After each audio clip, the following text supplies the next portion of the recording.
Hello everybody, this is Refresh. I am 2-2 with this blue-red. It's not quite a spells deck, but it's like just good cards in color deck. And this is probably, I'm only going to play one game tonight because I'm really tired. But we are 2-2. Hopefully we won't lose and we'll be on our way to potentially recovering from the 2 losses that we've suffered so far. We have 2 bombs in this deck, so it feels bad when you lose, when you have 2 big dragon bombs, but sometimes it happens as well. Alright, we got our match here. We're up against the Vixen in gold, so we're being relatively evenly matched. They're a little bit better of a player because of their goldness. We've got... It's not a great start, but I think I'm still going to keep it.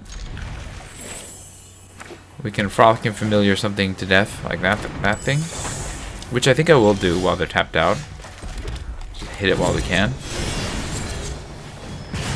So they don't stick Curiosity in that and stick it to me, really. Alright. Let's Prophetic Prism.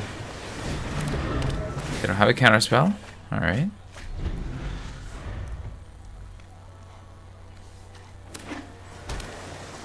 They're not tapping out. So here's the point where I don't know if I want to cast this because I don't have any other threats. And if they counter it, I'm gonna get screwed. So I'm just gonna pass.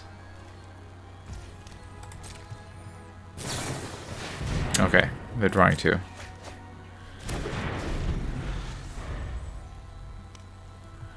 Now they're wondering if I have a counterspell, right? Because I have the right mana open for it.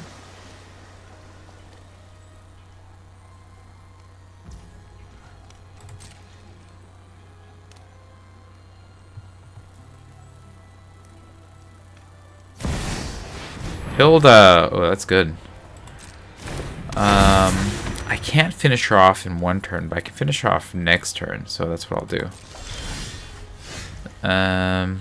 Actually, if she's tapped out, maybe it's just better that I play this guy and then prepare for a little bit more here. So play you, and then we will Curiosity on you.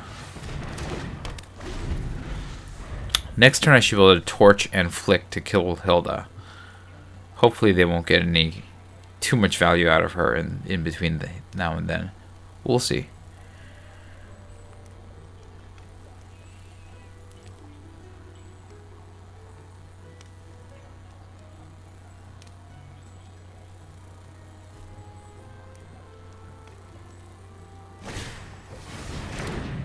Okay. I mean, I'm gonna let them hit me. Unfortunately, I don't like this, but I can't lose my Frolicking Familiar, so we'll take the hit. Do they have anything else? Or are they gonna hold up a counterspell? Please tap out.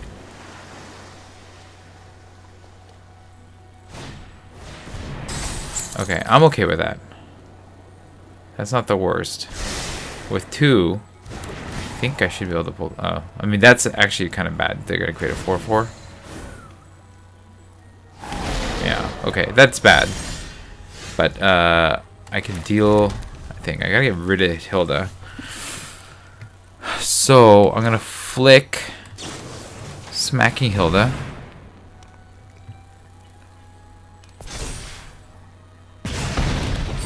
And then we have Dragon Mantle. We're gonna torch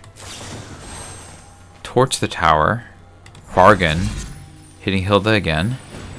We'll sacrifice the... I think we sacrifice the treasure at this point. It's not doing a whole lot.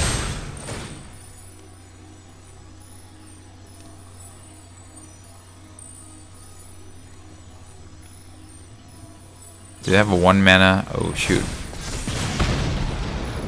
Okay. I think that's gonna beat me here. I'm not sure that I'm gonna be able to beat Hilda at that rate. I think this... Maybe. I mean, let me take a quick look. What do I have in here? Oh, instant 4 sorcery, fairy cards from among them. Okay, that's not gonna do it. All right, so we'll put that on the bottom. Okay, well, we're in trouble now. We're gonna cast this on the Frolicking Familiar anyways. Because here we are. And we're probably going to lose in short order. But yeah,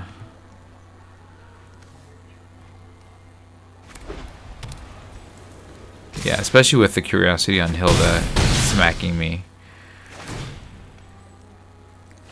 I'm not sure how I win this.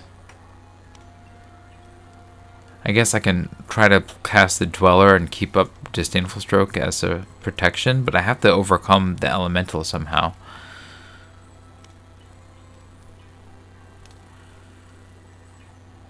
Like, I'll lose before the Familiar gets untapped.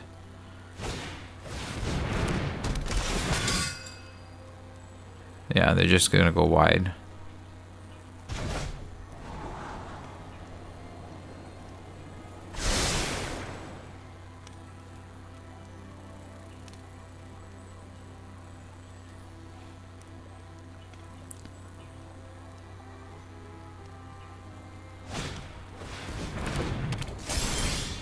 Okay, that's not gonna do it. I need a lot more than this red cap Gutter Dweller, right? Disdainful Stroke's not gonna do it. This will trade for that, and I guess I'll have a turn, which isn't much. But I don't have. I mean, I don't think I can spend 5 mana on this and hope that a 1 mana spell is gonna get me out of this as well. So we'll just cast this. The Disdainful Stroke? They might have it. Spell Stutter. Auto pay. Yeah, we'll pay. So this turn I have to trade for the Celebrant. Or if they have removal, then I'm dead. They have removal. Yeah, alright. Nice. They got there. Yeah, that's a good game. There's no way I win from here. They just have to attack. Well, that was brutal. I lost to that deck. It's the first time I've seen that deck go off. But they did have Hilda, which was a ton of value. And I just kind of stumbled on drawing threats. So it's kind of a feel-bad situation. Especially since my deck had such power in it. And I just never got to make use of it except for once. So we got these 2 packs. We're going to open those and see what else is in here. In these packs that I have.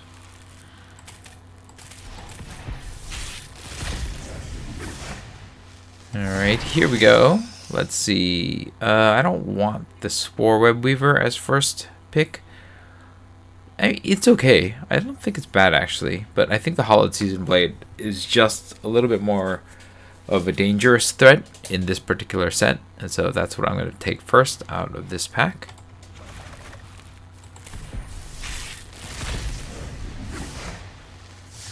Let's see, with Dominaria United, I don't think the Raven Man is worth taking first here. Destroy Evils, maybe.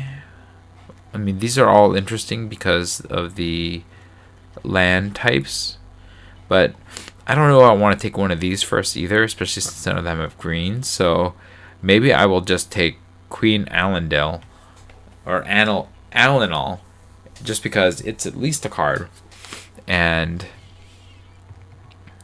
that has some sort of game plan, and then I can just try to work towards that particular game plan. So I think that's my pick, but it's a tough pack.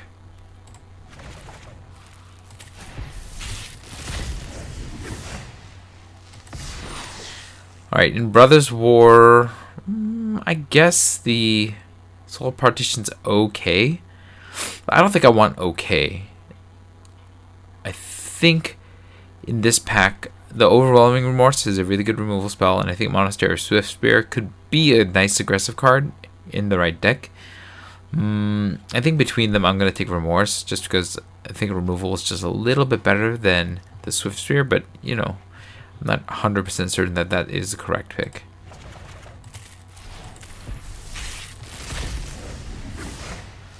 Alright, here we go.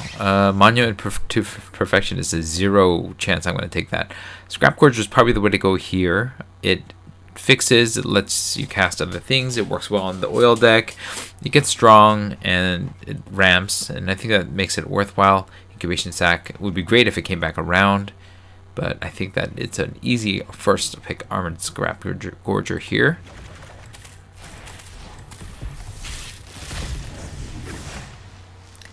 Alright, now we have the interesting invasion of... I definitely don't want this first. I mean, if I can flip it, it's pretty strong, but I'm not really doing much searching for creatures here. Quinde, I haven't found to be especially good in this particular set either, so I think I'm leaning towards either Furnace Rains to play with the Sacrifice deck, or maybe the Flitting Gorilla or Etched Familiar. But I think that these two are in black, so I'm going to start with the Furnace Rains and see if I can just get some red-black sack going with this particular set.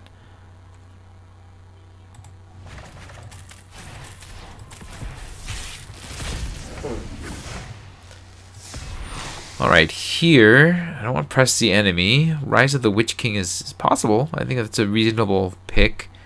Certainly better than these mono green cards, because this I could just splash into, and there is some good value here. Wheel of Wind, I think, is not what I want either, so it's a weak pack, and I think because it's a weak pack, Rise of the Witch King will win the day here.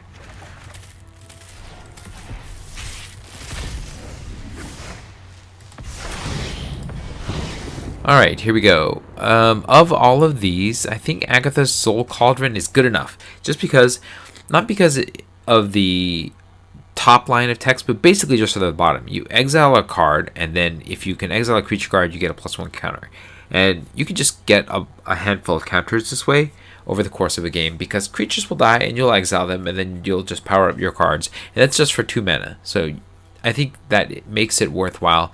Once in a blue moon, you might actually get to use its ability to give your creatures the abilities of exiled cards, but we're mostly just playing this for counters here. And I think Rhystic Study, it's a little slow.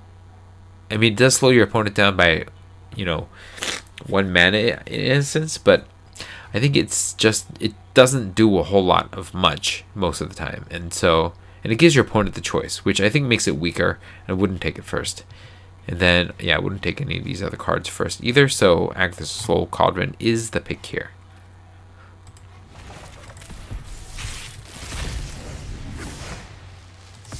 And now we have the Lock Whale, the Intangible Virtue, Princess Takes... This is a pretty solid pack here. I like the Princess Takes Flight as a removal spell. I think the Horned Lock Whale may be the actual pick because it has the quasi removal card on top of just being a big body that has ward to protect itself. So that's probably enough for me to pick it over everything else here. But Princess Takes Flight is worth considering. I think Intangible Virtue is a fun pick, especially if you can just get all the tokens going. And then, I don't think Hyphen Negotiator is bad, but I don't think that's a first pick type of card. So yeah, it's between these three, and I think the rare takes the cake on this one. That is going to be it for me tonight. Let me know what you thought about the games, and in the comments below, if you enjoyed this stream, hit the like button. If you'd like to see more of my streams, you can hit subscribe. This was Refresh. Thanks for watching, and I will see you next time. Good night.